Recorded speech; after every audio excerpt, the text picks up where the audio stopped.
All right, we are live. What's up, everybody? 1212 in the place to be. My name is Frank Red, and this is the In the Dungeon Show, special edition. I usually don't come outside um, unless I do meticulous planning and all that good stuff. But when it makes sense, I will come outside and pop off when it's necessary. And I'm a Knick fan uh, until the day I die, right? But I'm also a Warrior fan. And I haven't been as frustrated watching a basketball game played by the Warriors than I was tonight in a long time. And I know Warrior fans are some of the best sports fans in all of sports, total diehards. And this one had to hurt. Literally, if you could fry an egg on your heads, I'm sure you could do it. If you had a spare television that you could pick up and slam down and lose your mind for a second, you probably do it. That's how mad, upset, exasperated I'm sure a lot of Warrior fans feel right now. And I wanted to give you a platform to kind of, to vent. Venting is good sometimes. I'm not going to vent. I'm going to look at what transpired in totality, and I'm going to speak on it because this is really not about tonight's game. It's not about Saturday's game. This has been building for quite some time. And I'm going to talk about it because it needs to be resolved. What am I talking about? I'm talking about Jonathan Kuminga. It's clear to everybody who knows anything about basketball. Without Jonathan Kuminga, the Warriors are one of the least athletic teams in the NBA. This wasn't about the Warriors being upset by an upstart NBA team. That's not what it's about. Brooklyn outworked the Warriors. They're younger, they're fresher, they played harder. It's not like the Warriors didn't want to win. They did want to win. But this is an older team. This is why you got to have a guy like Jonathan Kuminga playing at his best. Now, allegedly he had a cold. Okay. If this was the playoff game, would he have played? I'm going to go out on a limb and say, yeah, he would have played if this was a playoff game. The idea that the Warriors can get anything close to equal value for Jonathan Kuminga in a trade is asinine. It's not going to happen. You want Cam Johnson? You can have him. The Brooklyn Nets beat the Warriors. Cam Johnson didn't even play. Barely played. He got injured early in the game.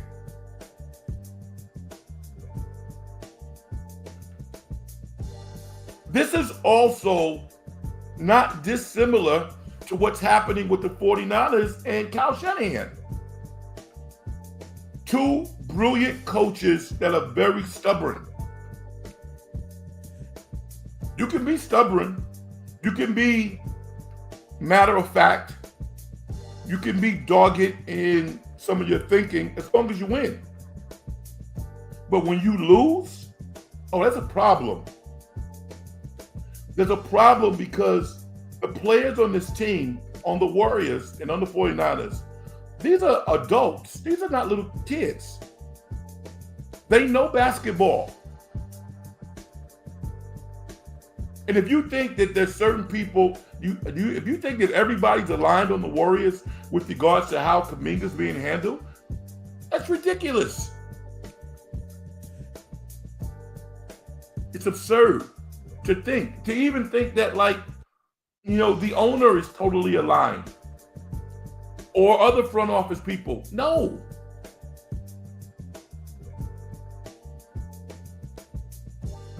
They failed that. I mean, the optimist in me says, I want this to work. How do they turn this around? How do you restart this relationship? This is year 4. Jonathan Kuminga should not be treated like he's like a first or second year player. Year 4, he's either going to be here long term, he's a part of our culture, he's one of our better players, or he's not.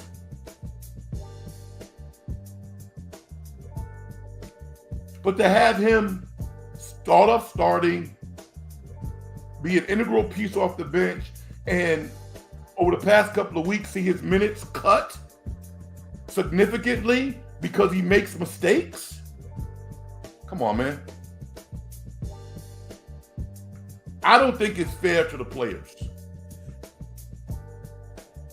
Am I going to question Steve Kerr's coaching? No, I'm not going to do that. Man's won 4 titles as a coach. He's won more. No, I'm not going to do that. But I will point out the elephant in the room, because that's not going to happen on television. That's not going to happen on a paid, sponsored radio show. It's not going to happen there. Everybody has to be aligned. I don't have to be aligned, and I don't have to be disrespectful.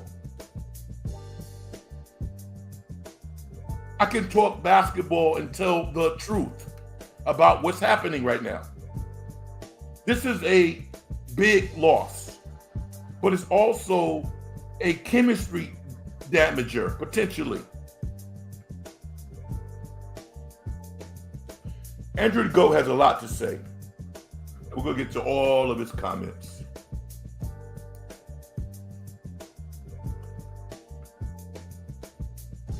Yeah, this Warriors team is not good. Losing to a Brooklyn Nets team that is not even supposed to be good, this is embarrassing. This Warrior team is so awful. This Warrior team is not good. Brooklyn Nets are not a good team, and the Warriors have no excuse to lose to that trash team. Jonathan Kuminga's defense hasn't been that good, though. Okay. That's what I wanted, Andrew. I wanted to give the fans a platform to vent, because that's what you just did. Some of the comments that you made are sparsely knowledgeable about basketball, and some of them are just weird and frustration. I get it, and that's what I wanted to do. I wanted to provide that landscape. Now, with regards to Jonathan Kuminga's defense, his defense is not good. But his defense is only going to get better by playing him. His defense is not going to get better by him sitting on the bench. This was not a defensive game. The Warriors gave up 128 points. It's not about defense. You know what this game was about? This game was about energy. This game was about a bunch of guys out there just playing without a care, like they're playing in the schoolyard. This was a pickup run. Jordi Fernandez had the most organized open gym run that you could imagine. He had a few rules that the players had to adhere to, but that's it. The Warriors did not match their energy level. Guess why? They're older.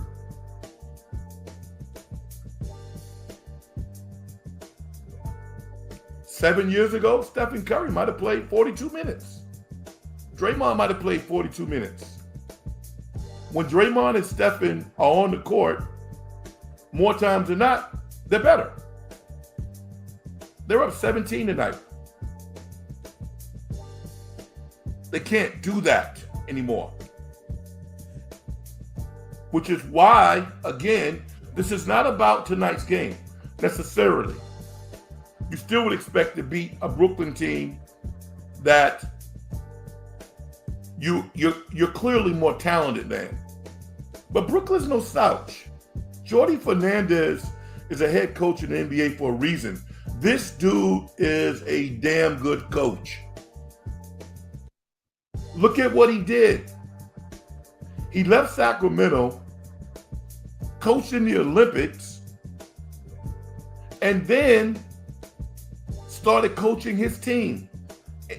In a couple of months, 3-4 months, this guy's been able to galvanize a bunch of guys in a way to get them to start thinking about how do we win, as opposed to how do I play for myself. This guy's a big-time coach. You got guys out there on minimum contracts, two-way contracts, looking like bona fide NBA players. Know why?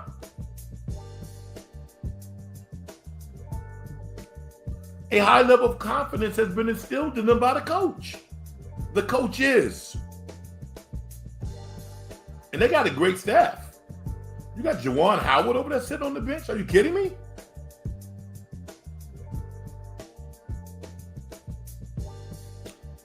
From the Warriors' perspective, I want to see something resolved with regards to Kuminga. Because this is only going to get worse. It's not going to get better. It's going to get worse. You can't expect to beat the best teams in the Western Conference without one of your most talented players? How does that work? Now, there could be things on the inside that none of us know about that make it intolerable just to give him minutes. Okay. I can buy that. But I can also surmise that if there's a fracture in the relationship, it's a two-way relationship. It's not one way. Dictatorships don't work. They don't. Not when you know. No, they don't work. Maybe short term, but long term, no, they don't work. And this is not a dictatorship. Not even close. These players have more rights than anybody. So it's a relationship that's based on compromise. That's what it is. These teams that the Warriors are playing are younger. Some of them are more talented. And they want to beat the Warriors. The Warriors are aesthetically probably the best team to watch in the NBA, which is why they're on television so much. But it's one thing to be on television. It's something else to actually win games that you're supposed to win. The Warriors can't do that without their best players.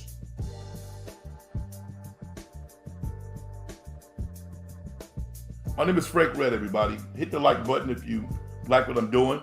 If you don't, then that's okay too. I'm just trying to provide some context because oftentimes you're not learning anything. I'm trying to create all of the variables. I'm trying to create a picture of what's going on. For the past couple of shows that I've done, I've made some observations about Trayce Jackson-Davis. I told you, Trayce Jackson-Davis is not a very physical player. He basically got outworked tonight by some guys who are not as good as him. He got stuck at the rim twice. Just be more aggressive. If Trayce Jackson-Davis was more aggressive, he would dominate. When attack the rim, cock the ball back, and go for the slam.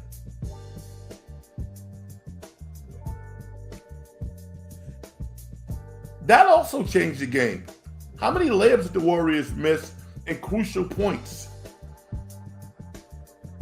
Nobody should have lost this game. But then again, Trayce Jackson-Davis doesn't want to go to the free throw line because he shoots around 60%.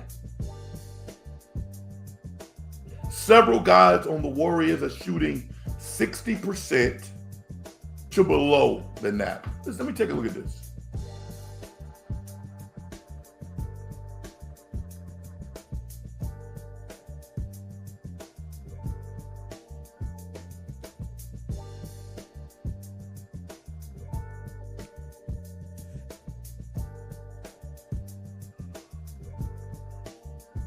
Guess what?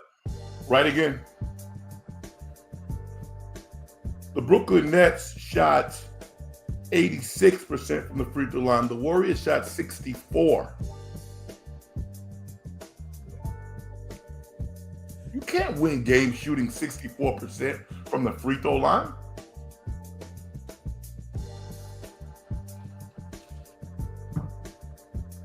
Can't do it. Buddy Hield, 3 for 12. It's okay to go 3 for 12. Not a lot, but Buddy Hield looked like bad Buddy Hield. I mean, he couldn't get the ball out of his hands fast enough. Looked awful. He wasn't trying to play team ball tonight. Not even close. He was trying to get shots up. That's what he was trying to do. It looked terrible. So, I mean, I'm thinking about the ball movement, the camaraderie on the team. Is that real or is it not real? It didn't look real tonight. It goes back to my point before about Kuminga. I just hope that fractions are not developing on this team.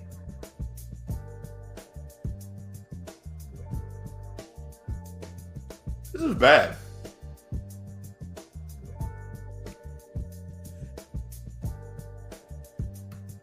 And from a fan's perspective,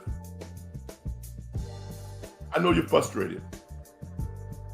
I know that it's hard to deal with. But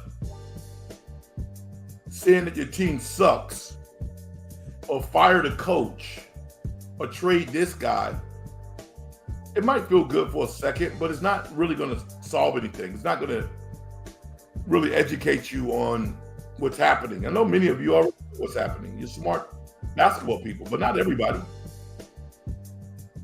But these two losses, San Antonio on Saturday and this loss tonight against the Brooklyn Nets, this was coming. This is not by mistake. I'm going to make the point again. You cannot have one of your most talented players in year 4 not playing significant minutes and expect to win against good teams and against teams who are hungry. The Brooklyn Nets are not trash. So for people who say, oh, the Nets, no, they don't. How can you suck when you show up and play hard every game? You're going to be where they are, pretty close to 500. That's where they are.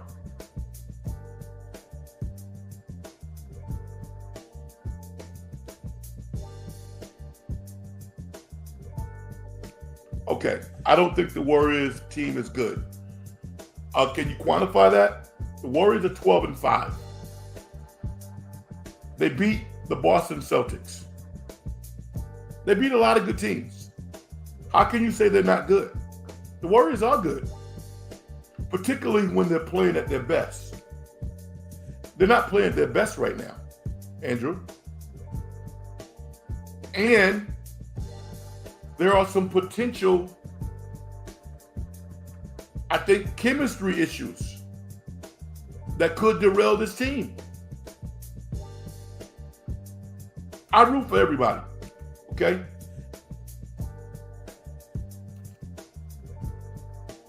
Of course they shouldn't be, the Warriors shouldn't be losing to Brooklyn Nets. No, they shouldn't, but they did. Give Brooklyn credit. They came out and they played for 48 minutes.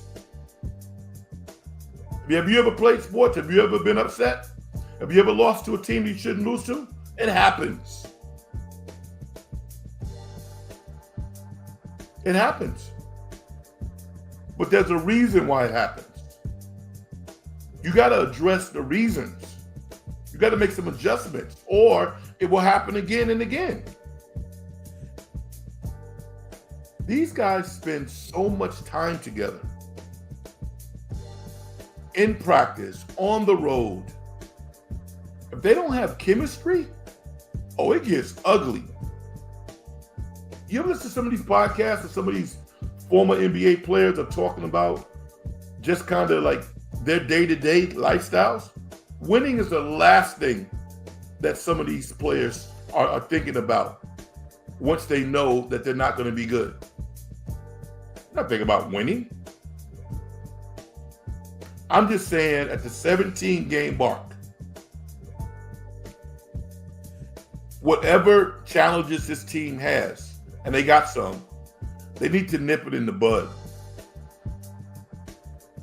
And look at any website. One of the topics of conversation is whether or not Jonathan Kuminga is going to be traded, and if so, where he's going to be traded, and who is he going to be traded for. So it's not like people are not talking about it. They are talking about it because it's a real conversation.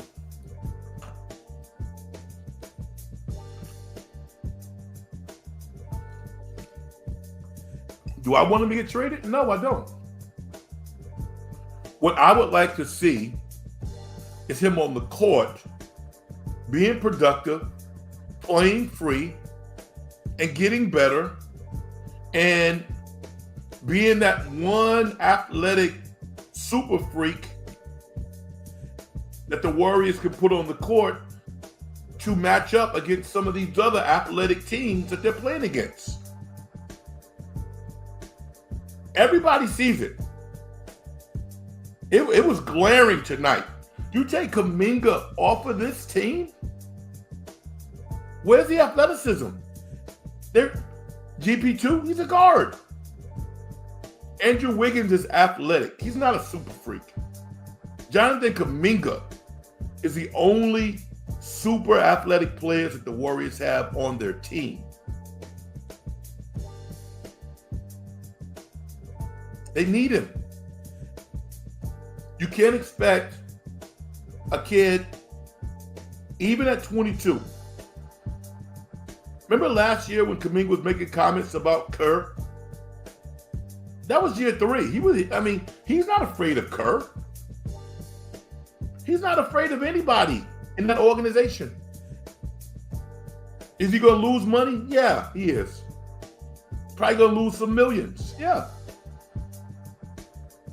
But at this point, I haven't talked to him, but can't be happy.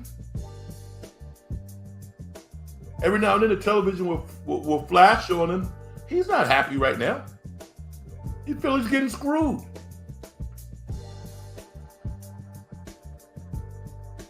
It's in the Warriors' best interest, in my opinion, to try to resolve this, get him on the court,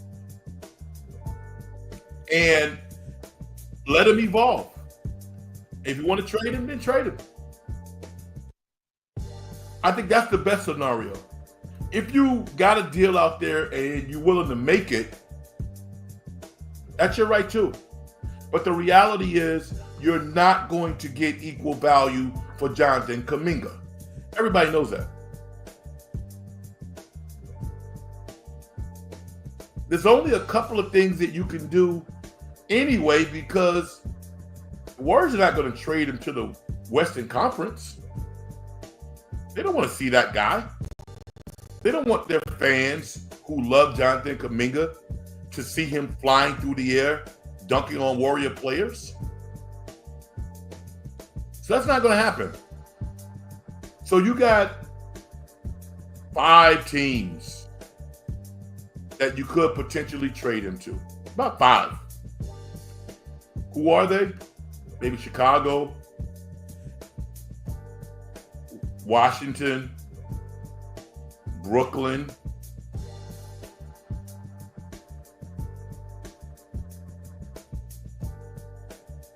It gets grim after that.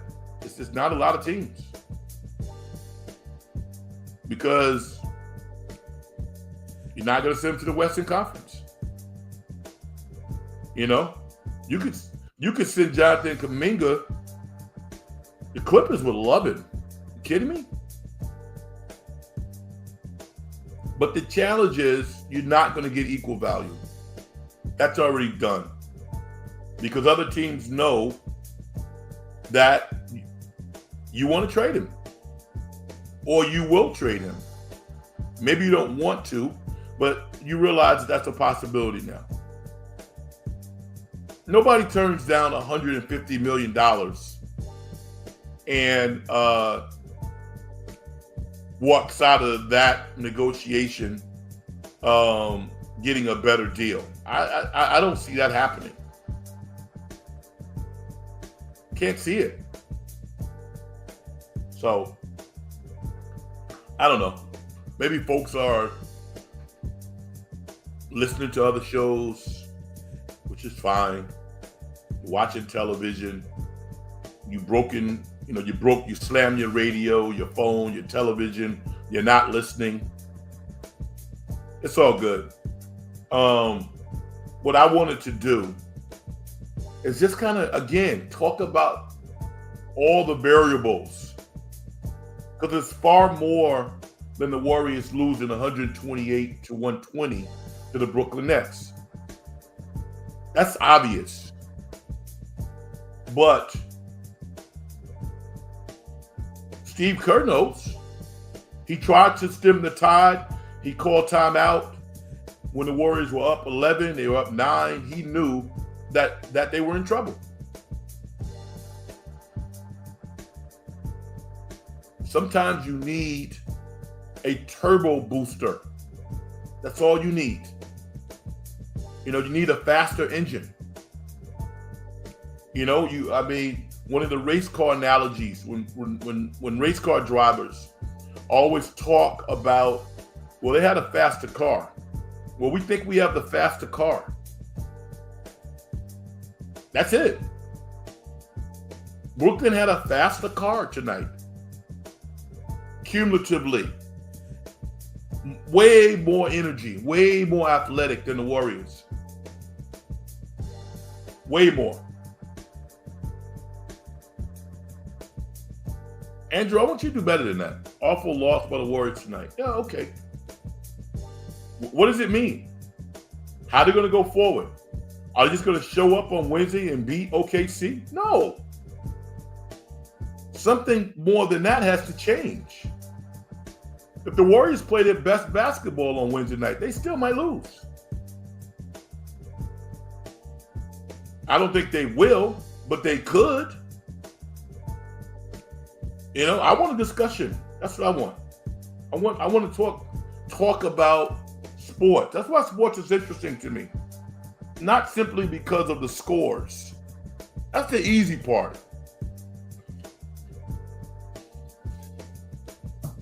Why do you think Mick Johnson has been able to step in for Popovich and have San Antonio still win? Because of culture. Because of togetherness that those players have. That's why. That's why. And I'm concerned about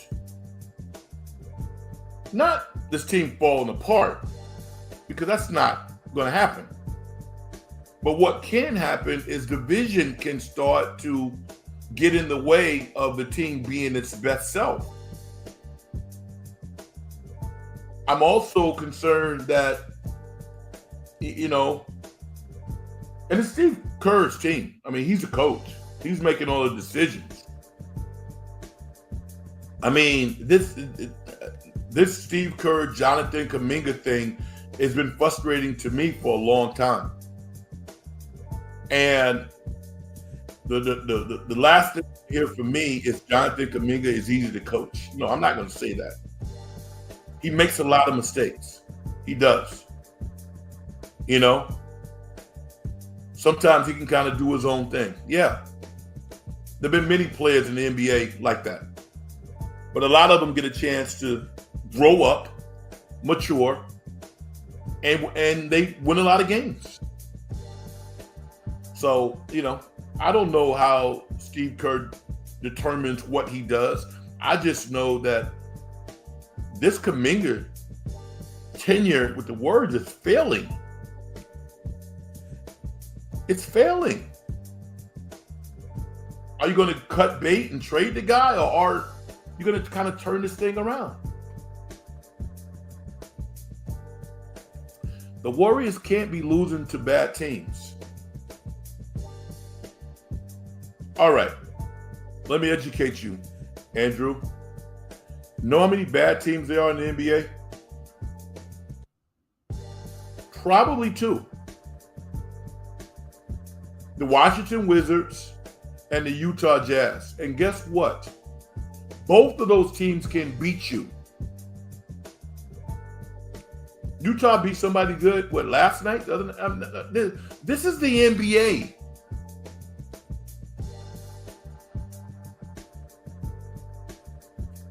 Let's be honest.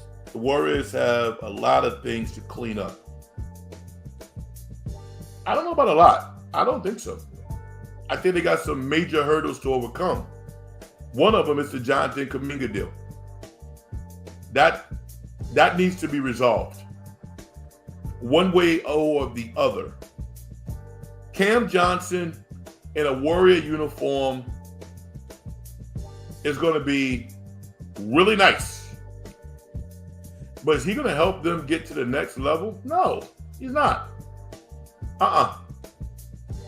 Nope.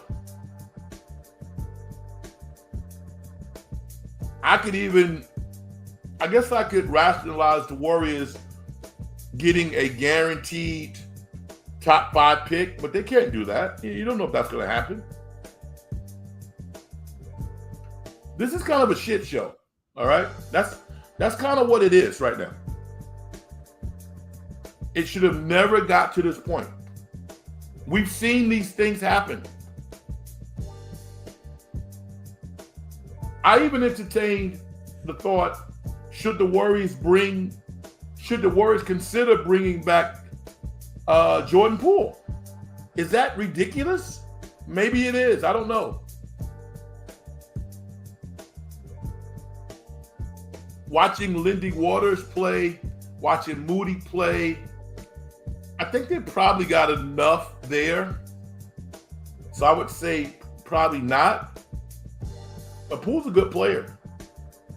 The other thing is, and I'm not going to hop on it a lot because I don't want to appear to be a hater, because I'm not a hater. I want to see everybody do well. But do you know why Podge plays so much? Because Kerr likes him. That's why he plays. Because he's not playing because of his stats. He was 2 for 5 tonight, minus 10, 7 points.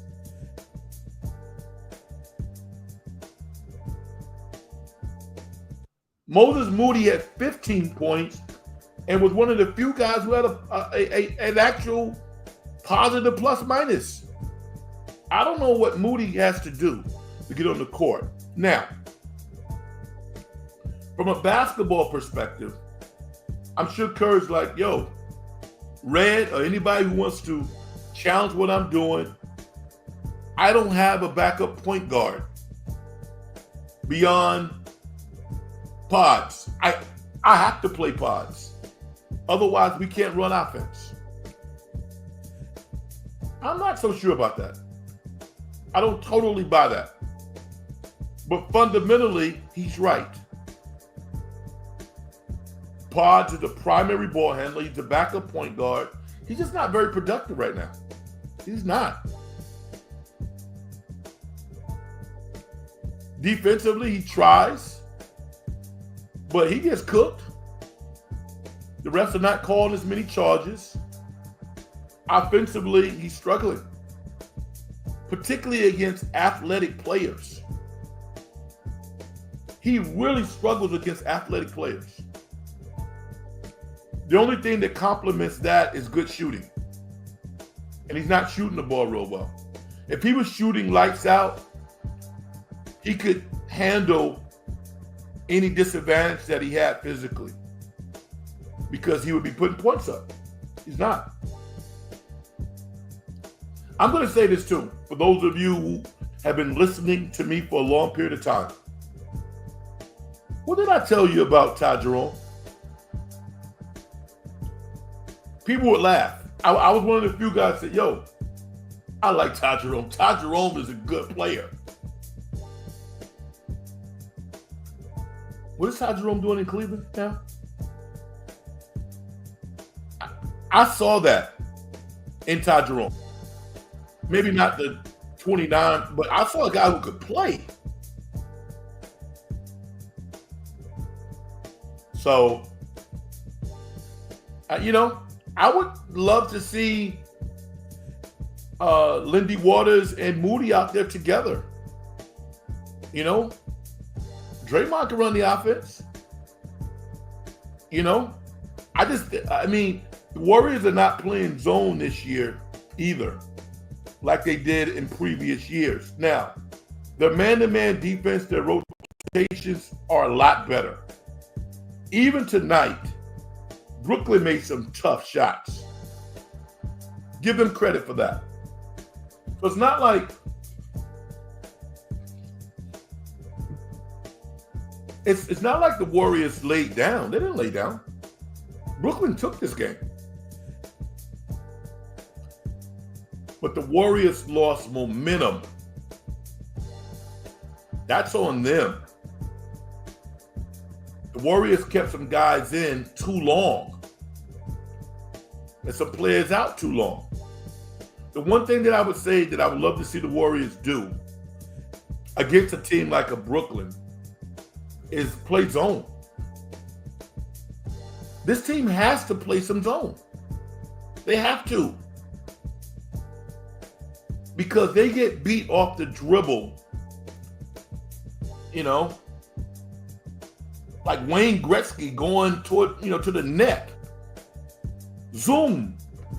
They get beat off the dribble quite a bit.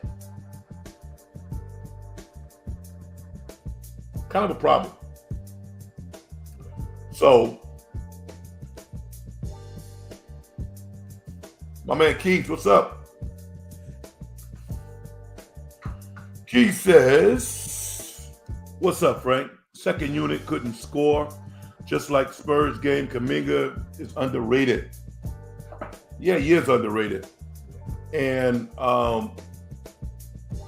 like I said before, and I really appreciate your comments because we clearly see some of the same things. And again, we have to take the Warriors at their word.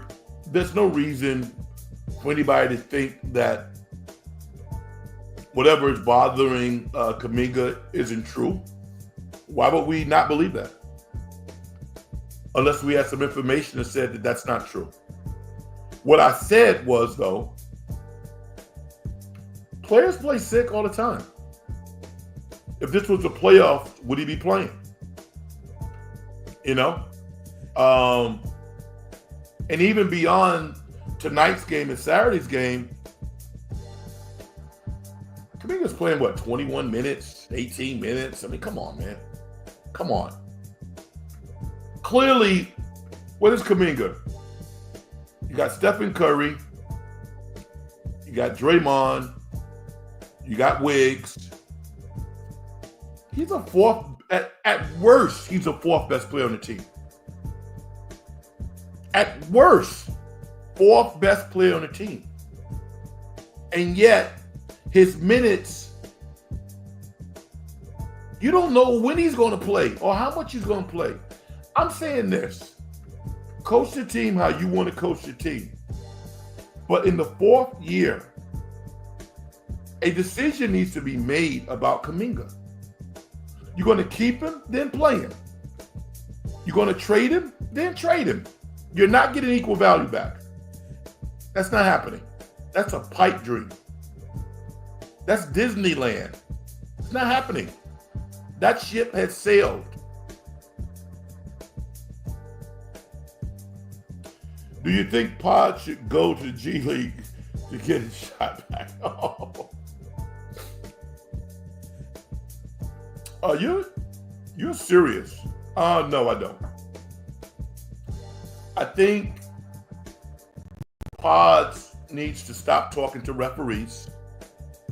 I think he needs to put his head down, be quiet, and work his tail off. That's what I think. He had a sneaky good year last year. Props to him. I think he's a good player in the right system. I think the Warriors are a good system for him. But he kind of has like this I've arrived mentality. It's one thing to be a really confident player. And there's another thing to have like false bravado. No, we had confidence. Chris Mullin had confidence. I played against Chris Mullin. Chris Mullin was that dude.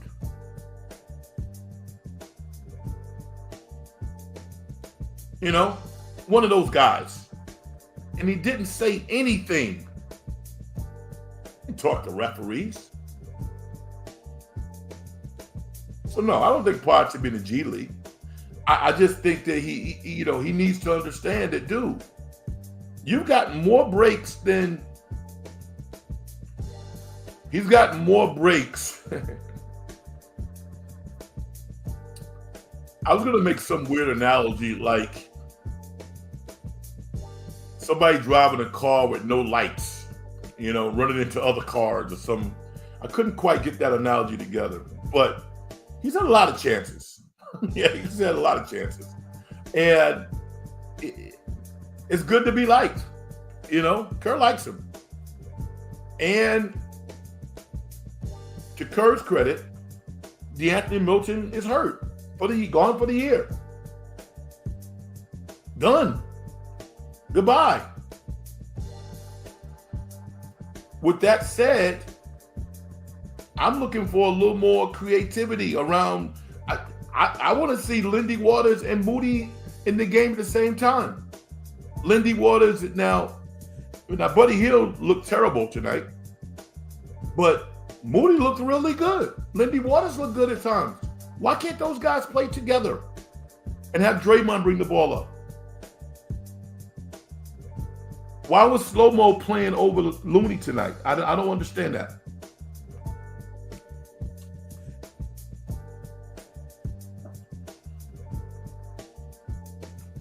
My man Key says, Moody and Kuminga need to play more. I have no idea why Peyton or Pods or even Walters are playing more minutes.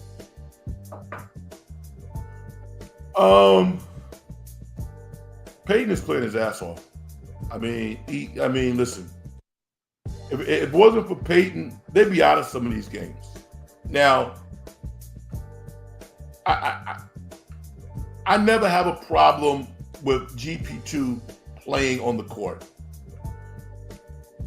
I'm with you in terms of how many minutes should he be playing, and should he be on the court if the Warriors are up 12, 14 with a chance to stretch it to 20.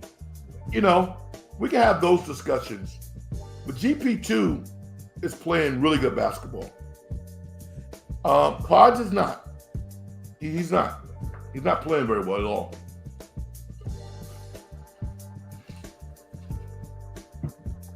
And I mean, the easy answer is Podge is playing because DeAnthony Milton is gone for the year and they need a backup point guard. I'm saying that these are all capable players that can do a lot of different things. He's not playing well. Is he the reason why they're losing? No, I don't think so. No, I don't think so. I'm going to say no. But instinctively as a player, when you see somebody on the court playing ahead of you and you think you can play better, it's frustrating. That really has nothing to do with Kuminga. It has more to do with some other players. One of my coaches should tell me that winning is the best deodorant. You know, as long as you're winning, you know, the room smells better. The locker room smells better. Start losing, not so much. This is not the type of team or organization that's going to point fingers. But anybody who knows anything about basketball is puzzled by the Kuminga thing. You know, because the Warriors have not thrown their hands up in the air and said, this guy can't play. You know, they've never done that. They just haven't played him. And they can point to some real key stats of why he's not playing. And I'm saying every organization is different, but by year 4, this is professional basketball. I don't know if things are going to magically change from year 4 to 5. I don't believe that. I don't. I think you probably have 2 or 3 years. That's it. That's why the NBA now, they only guarantee the first 2 contracts of these rookies. You extend the 3rd year. Okay, I think we got something. You extend the 4th year. By year 4, you know what you have. And the Warriors are still doing this, you know, this waltz, you know, this little swing dance thing, you know? And I mean, I think it's affecting the team. I think it affects the rotations. And I think it's going to start affecting the team because they're going to play tough teams that they need everybody to beat. You can't just show up because we're the Warriors and we got a great system and we're going to beat you. No, it's not going to happen. Lamar is special, I believe. Do you think he'll win? I hope so, because I don't want to hear that narrative about he can't win the big one. I don't want to hear it. They just say that same thing. They say the same thing about Peyton Manning. He can't beat Brady. I mean, whatever, man. They said the same thing about John Elway. Let me Super Bowl John Elway's lost before he won one. So I want Lamar to win the Super Bowl, but he has to do it. At the very least, you need to play well in defeat. He hasn't always played well in the last game of his season. That's on him. The Baltimore, when they're right, ooh.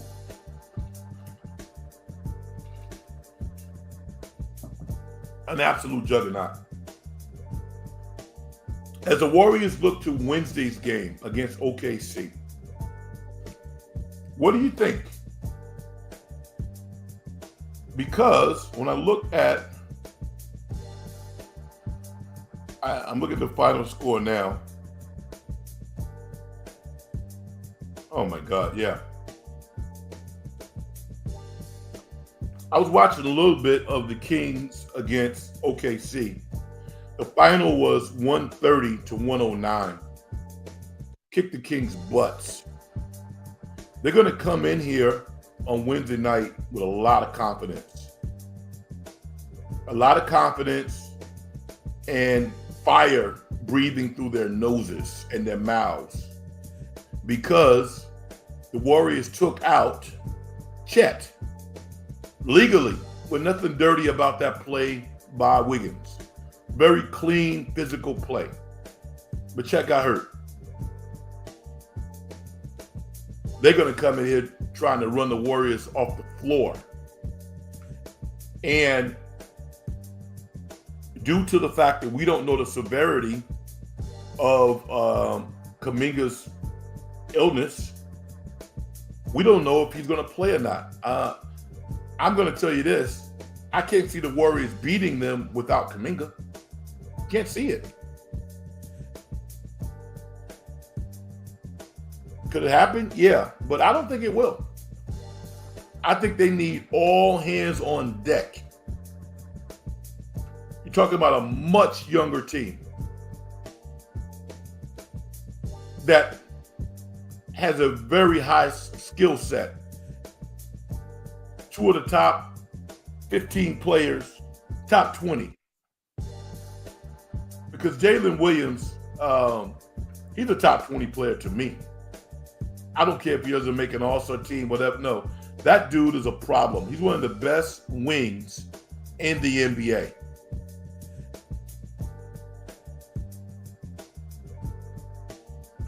And SGA, I mean, come on, top 10 player. So the Warriors have their hands cut out for him. Is that a, yeah.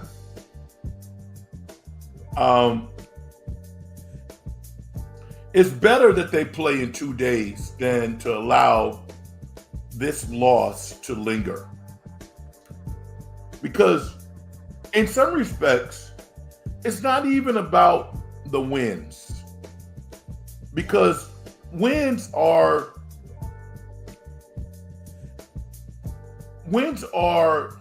the result of doing things the right way.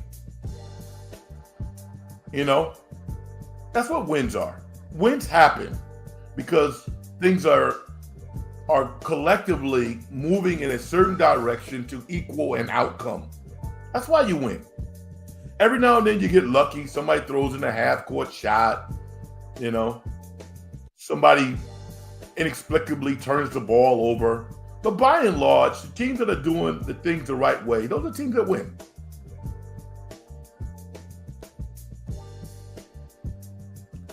Which Harbaugh do you like better? I like both of them a lot, but I'm going to say I like Jim only because he hasn't won yet. He wasn't won in the NFL. He won a national championship. But I'm going to tell you why I like Jim also. And I mentioned this story before. Josh Johnson, the backup quarterback, ironically, on Baltimore in like his 15th year, went to Oakland Tech High School. And I've been around Josh for a long time. One of his best friends is a young man that I know very well.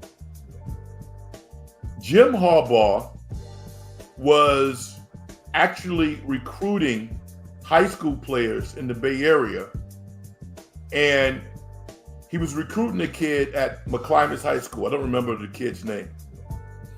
But allegedly, the McClymonds High School coach told Jim Harbaugh about Josh Johnson, who was the starting quarterback at Oakland Tech.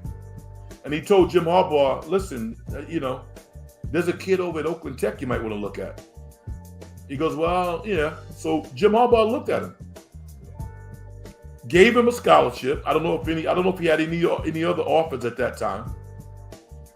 Gave him a scholarship to the University of San Diego, which is, essentially like an Ivy League equivalent to Division I football. Josh Johnson goes down there and literally becomes a Division II All-American, helps to blow Jim Harbaugh up. He gets the job at Stanford. Josh Johnson gets drafted in the 4th round by Tampa Bay, and the rest is history. And he's had a long, illustrious career at the NFL level. If it wasn't for Jim Harbaugh, that probably would not have happened. So from my perspective, I've always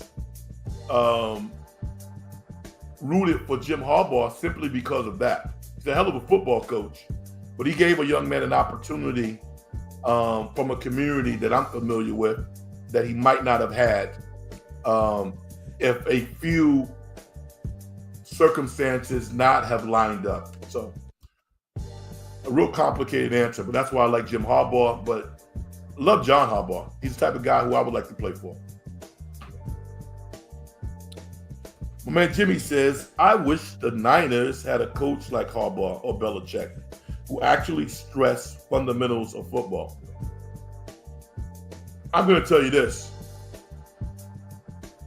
Some of the tackling that I've seen this year on the 49ers,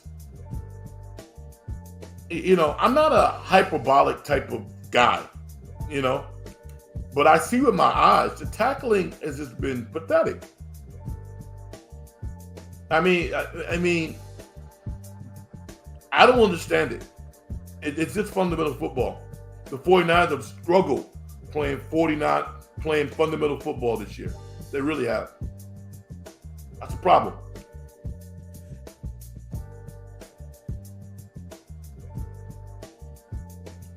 Glendocious says, I'm late tonight. Didn't know you were going live. Moody was cooking, and he still couldn't crack 25 minutes. I know. Oh, my God. Man. Can we all nominate Moody for a Nobel Peace Prize in humanity? Because he deserves it. I can't think of another human being on planet Earth who has the intestinal fortitude that guy has. Oh my goodness. Dude, listen, Moody was one of the few players on the team that had a positive plus minus. Made 5, what did he shoot from? This is his stat line.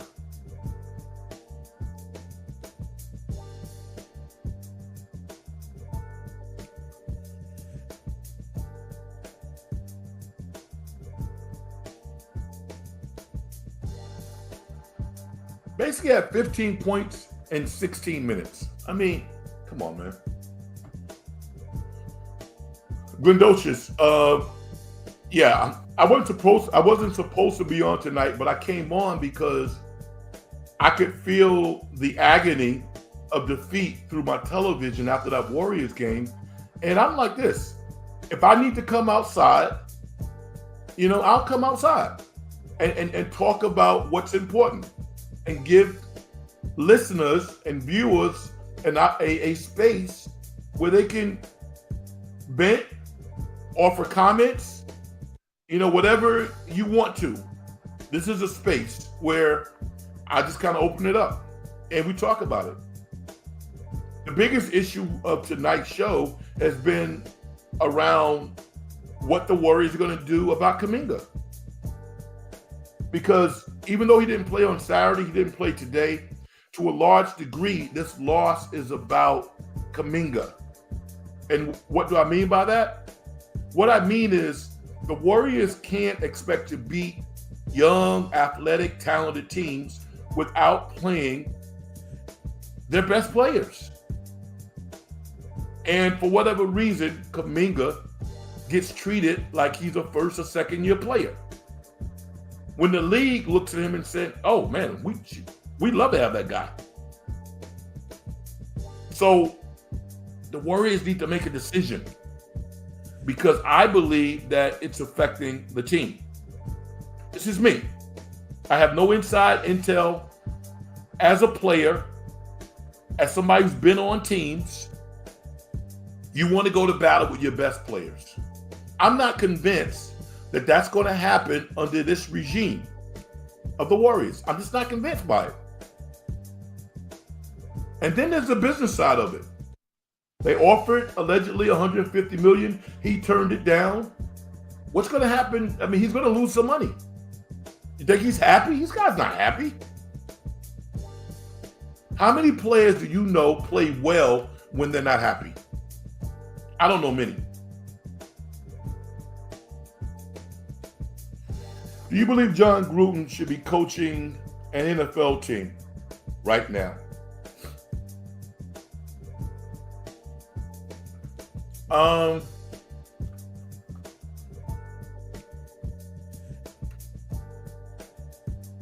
I don't think there's 32 coaches in the NFL who are better than him.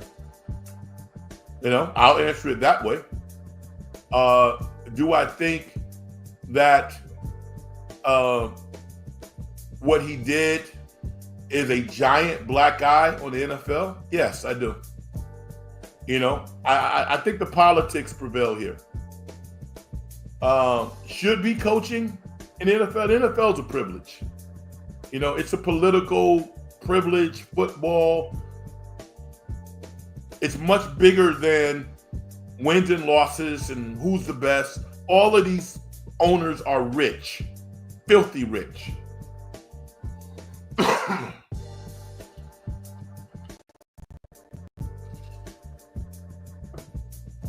So I don't really have high standards. I don't put anybody's standards above my own. No one's integrity should be above my own. So I'm not going to be sanctimonious about Jon Gruden. Jon Gruden is just a guy. He's a football coach. He doesn't have more. He shouldn't have more integrity than I have. Why? So I think he's one of the best 32 professional coaches. But I understand that the NFL probably won't give him an opportunity for political reasons. Would I like to see him coach again? Yes, I would. I think he knows how to coach football. I don't think that his players should be looking at him as their de facto role model. I don't think so. I don't think the pros were. I just think that some of the seedy parts of pro sports got out, and it was embarrassing. And some of the comments were racist. But dealing with racism to me is not like, whoa. What's challenging what I don't like is the hidden racism.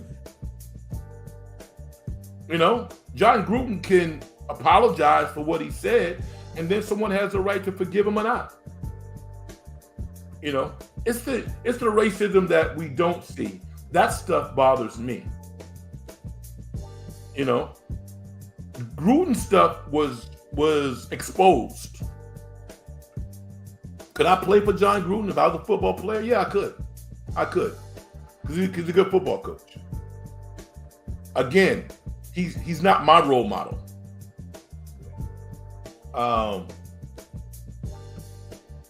So do you believe Jon Gruden should be coaching in the NFL? I don't know about should be.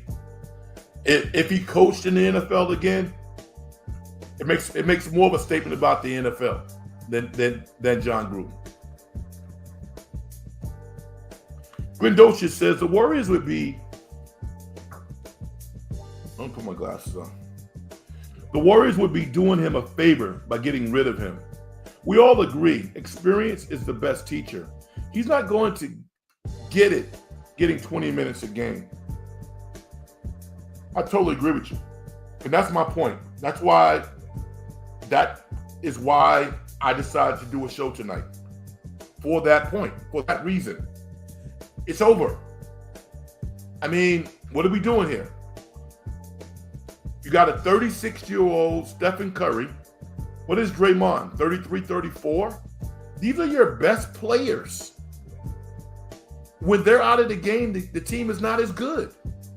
Thank God Wiggins is playing well this year. If Wiggins wasn't playing well, this team would be barely 500. You need Wiggins. You need Kuminga playing well.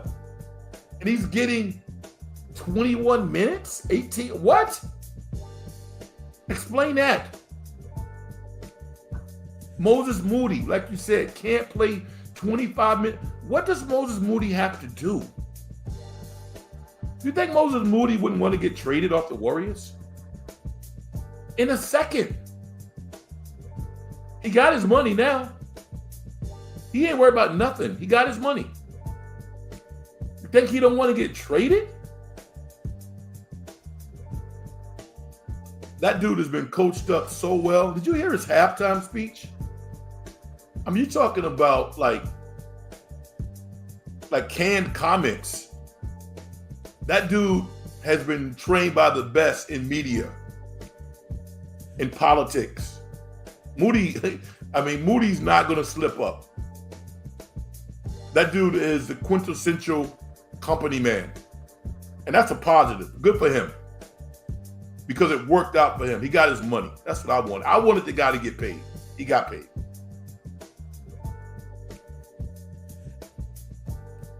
Jimmy says Belichick and Mike Vrabel should both be NFL coaches next year.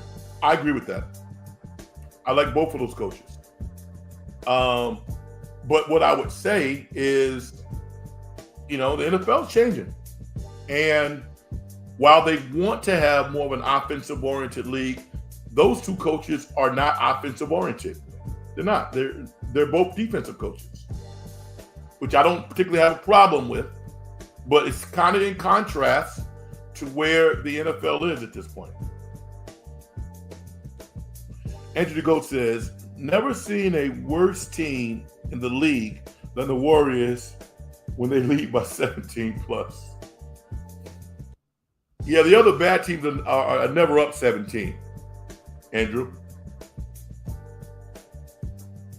The Warriors showed tonight that they are not good enough right now. They showed they're not playing well enough right now. That's what they showed. I think they are good enough when they have all their pieces. And I can't even believe I'm saying that with DeAnthony Milton being gone for the rest of the year, because I love his game. They're different when they have him. Although, like everybody, I am very concerned about Buddy Hield right now. Buddy Hield has the right to play bad like everybody else. But the way that guy was chasing shots tonight, and he had said all the right things. He said all the right things. But tonight, his play, was very selfish, just one-on-one basketball. In total contrast to what the Warriors want to do. And Kerr, rightfully so, basically put him on the bench. The 70 minutes he played.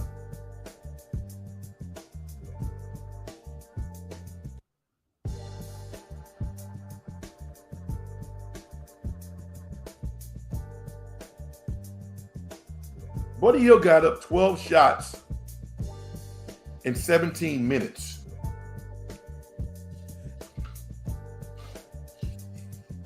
How many assists did he have? Let me take a look at that.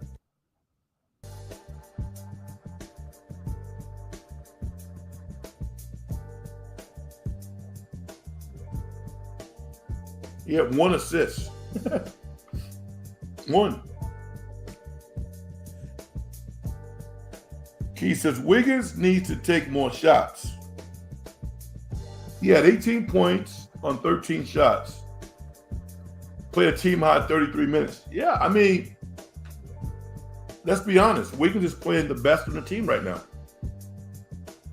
He is. He's playing the best on the team right now.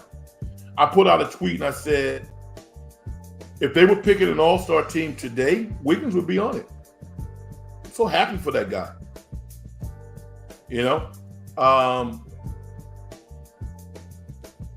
I just want the Kuminga thing resolved. That's my thing. For us to just kind of sit idly by and act like this is not a problem, it is a problem. The Warriors are not one of the top teams in the NBA. What is your criteria? The Warriors are not going anywhere near a championship this year playing like this.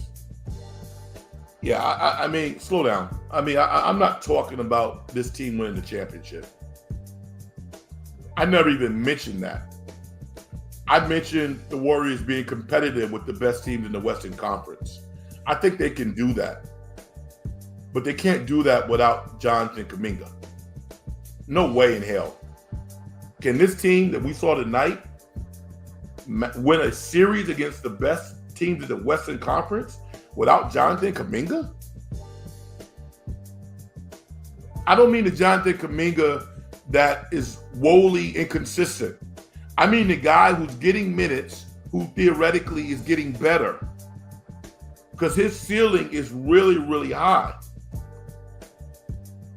That's what I'm talking about. He's not going to get better on the bench. And he's not going to be happy on the bench. And there are players on the team that I'm sure think that he should be playing. Notwithstanding the mistakes or, whatever strife there might be.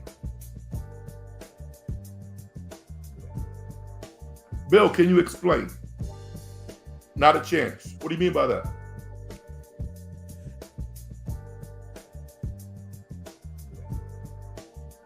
What do you mean?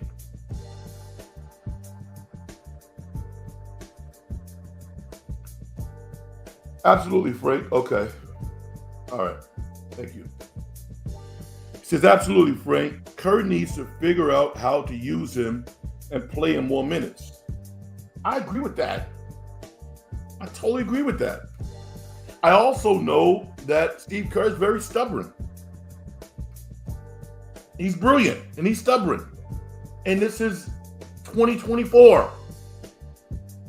And if it has to be your way and you have that level of autonomy, then get rid of him. That's the frustrating thing to me. It's like, we're year 4. This is not year 2. This is not like some shiny new object. This is year 4. In year 4, you either know that someone's going to be a part of your organization or they're not. What happened with the Warriors was they waited too long. So now they're not going to get anything close to equal value. Not even close. Kyle Kuzma? Come on.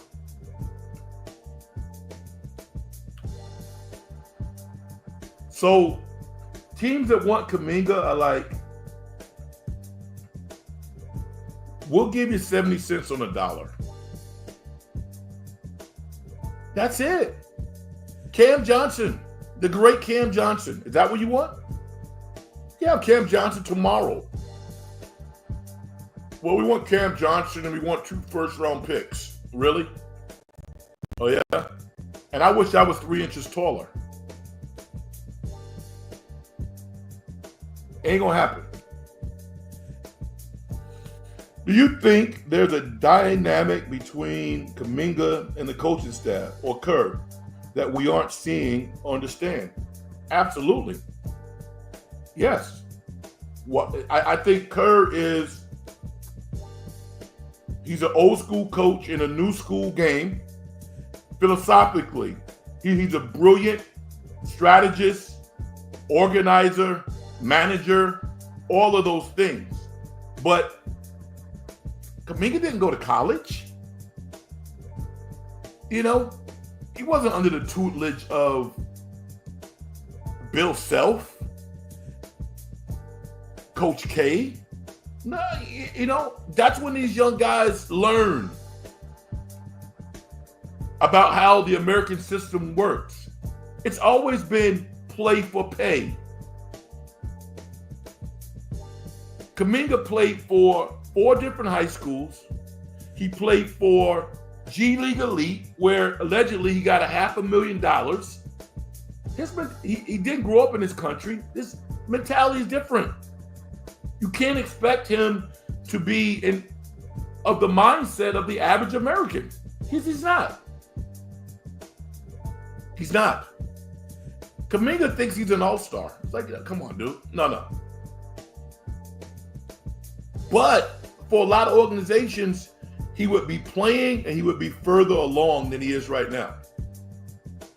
It's the relationship.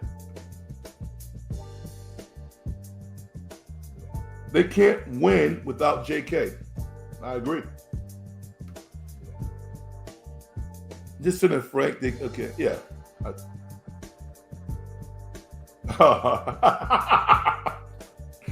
This is brilliant. Steve Shanahan. Oh, man. Bill, you got a future as a comedy writer, brother. You know? Jimmy, I think maybe there is.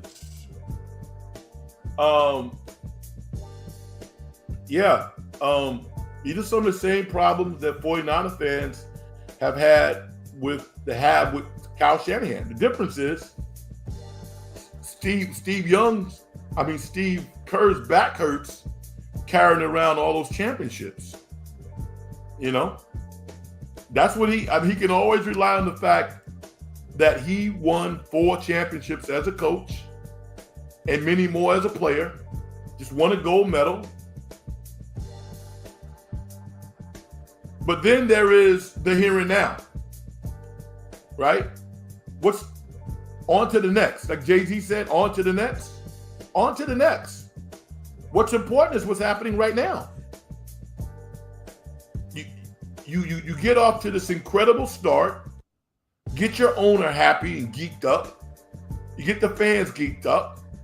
The Warriors are on television more than any other team in the NBA because people love to watch them play.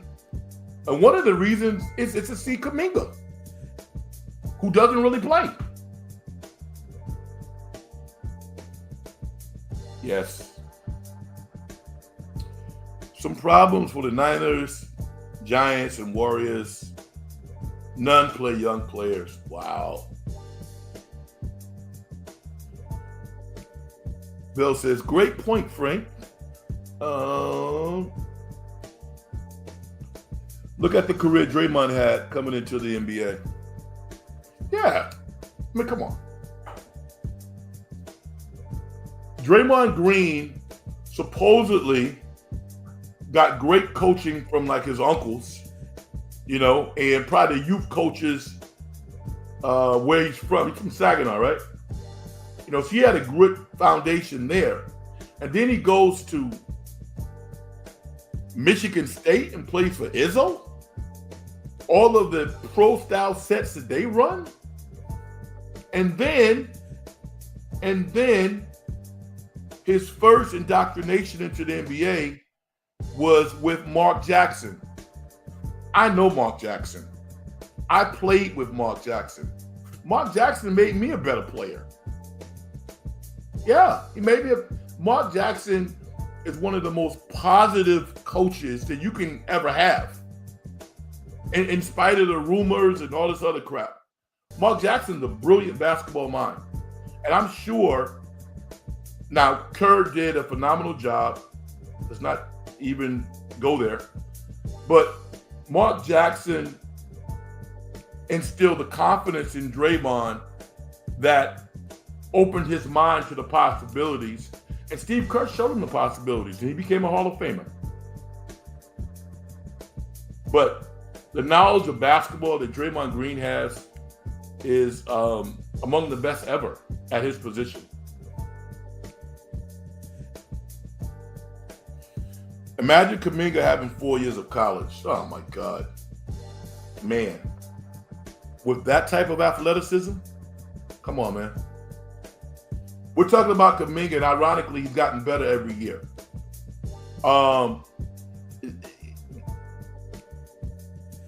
We can't act like the lack of agreement in contract doesn't have any impact on what happens on the court. It does. These are human beings. These are not robots. So you reach that fork in the road. Do I have a problem with the Warriors not giving him $185 million? No, I don't. I think 150 million is a fair offer. Some might say even more than he should get. But when I look at the NBA in its totality, and I look at it as a business, I could see someone paying him 185 million. They pay what? Franz Wagner? What did he get? 223? Wagner might never make an all-star team. But he plays for the Orlando Magic. Is he a good player? Yes. Does he have a ceiling? Yes. Franz Wagner, to me, is deadlift shrimp. He ain't Larry Bird. He's deadlift shrimp, who was a very good player. I mean, is Franz Wagner Peja Stojakovic? Is he that good? I don't know. But when I look at the landscape of NBA players, and I got a Rolodex a mile long, 185 million is about, to me, this is my opinion, that's more about a lack of trust than paying a player too much money. Because it's essentially $5 million a year. These brilliant business people got 1,000 ideas how to make $5 million a year. I mean, it's nothing. You literally could take 50 million or whatever. You can borrow X amount of dollars, just put it into some S&P fund and make up the difference. It's not that big a deal. So that's a statement. If the number was at 885 million and the Warriors offered 150, that 35 million is like, we don't really trust you, in my opinion. Did you watch the Jake Paul fight? No, absolutely not. And let me say this. Jake Paul, if people don't know, dude can fight. He is a professional boxer. But as long as a professional boxer doesn't have to take any drug tests, I'm not watching it. I refuse to watch it. If there's no drug testing involved, come on, man. And Mark Jackson instilled the culture in the Golden State Warriors. He did.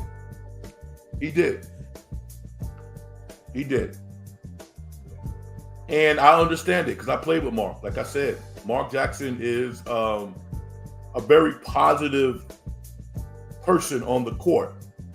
And,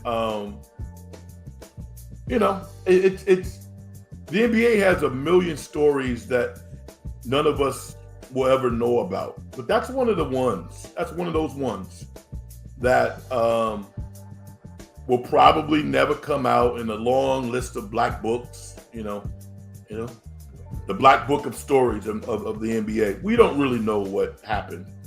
We know that he didn't do everything correctly, didn't commit a crime, but it's hard to be successful when you're in conflict with your boss. That's not going to work. You got to pick your battles. My whole thing is this: why can't he get another chance? That's my thing. Why can't he get another chance? I would like to see that, but worked a long time for ESPN, Disney, presumably was paid pretty well, and I would love to see him go to college if he wants to coach. Maybe that's not what his convictions are at this point, but my experiences with Mark Jackson playing with him were real positive. I'll say that. For those of you listening to me for the first time, my name is Frank Red, and hello, what's up? It's a pleasure to talk to you. You see the name of the show in big bold letters, In the Dungeon Show. Subscribe to the show if you like it. Um, at Big Frank Red, you can follow me on X. Hit the like button. I've never gotten like 20 likes before. You know, on any show I've ever done, I've never gotten 20 likes. That'd be nice. If it's genuine, if you really like it. I pride myself on like I'm a meticulous planner. Um, when I started in the business a long time ago, for fear of like not having anybody call in, you know, we have no phones here, but the anxiety of being on air and not knowing what to talk about was frightening. It really was. It was frightening. And then I got pretty good at what I do. And at some point, I could get on air with nothing written down except what's in my mind and talk freely for an hour and then 2 hours. That's a skill. That's fun, man. So, and it's not always important to have someone to talk to. I like to talk to people, but I think there's a skill to be able to be an orator and entertain an audience. So that's pretty cool too. Bill says, yeah. That's really crazy, Frank. I never thought about it that way since he was in broadcasting. Yeah. It's all connected. It really is. I know Kenny Smith fairly well also. I'm happy for Kenny that Inside the NBA is going to be able to continue. So that's a good look. I can't believe it's almost 11:30. All right, y'all. I'm going to do my thing. I'm going to get out of here. This was unexpected. I want to thank everybody for listening to the program tonight. Don't forget to hit the like button and subscribe to the show if you don't already do so. Everyone have a wonderful Thanksgiving. Lots of good food for everybody. Be safe. Please be safe. And I'll be back on air definitely on Sunday, following the 49ers game against Buffalo, probably on the post-game show, and then I'll do another In the Dungeon show on Sunday nights. All right, I'm going to do my thing and get out of here. Success and getting paid is a manifestation of the whole process. If you're an individual, don't do things to help other people make their lives better. As far as I'm concerned, you haven't done nothing. All right. Good night, everybody. Thank you for tuning in. Peace.